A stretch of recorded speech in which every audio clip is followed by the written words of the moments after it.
Hello everyone and welcome to our second part of our series. In part 1 we flew over Arrawarra beach, investigated the history of the Aboriginal fish traps and then made our way over Ocean View Beach and onto Ocean View Headland. We then walked our way through the forest and made our way to Mullaway Beach, which is where we start our series today. Please find a description below and links to maps and all sorts of other things, including my photography equipment, if you're interested. Let's get into it.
From spectacular sunrises to stunning walks, Mullaway Beach and Mullaway Headland sit in an isolated pocket that is really easily accessible.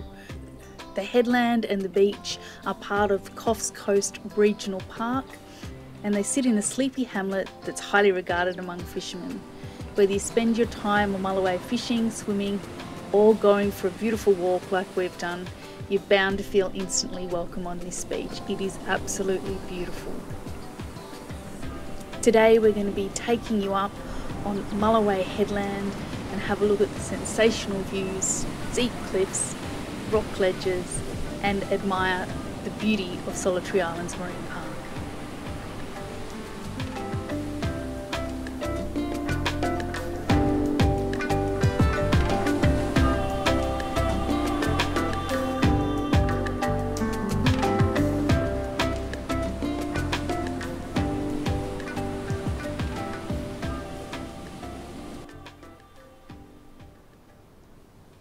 Mullaway is a small, character-filled coastal town that is approximately halfway between Sydney and Brisbane and is situated against the picturesque Solitary Islands Marine Park and is part of the Solitary Islands Coastal Walk, and we're doing a part of it today. This beach extends south from Ocean View Headland, which we just left, for about 700 metres. The beach breaks are popular with surfers when the banks and conditions are right, with a right point break off the southern rocks. Fishing is popular in this section of the coast, especially rock fishing off the headlands for snapper, tailor and kingfish and mackerel, and usually good gutters on the beach and among the northern rocks for both common rock and beach fish. There are some fantastic places to stay up in this area of the northern beaches off the Coffs Coast. This also includes the beautiful town of Woolgoolga, or Whoopi as us locals call it, which has some great restaurants and also a beautiful headland.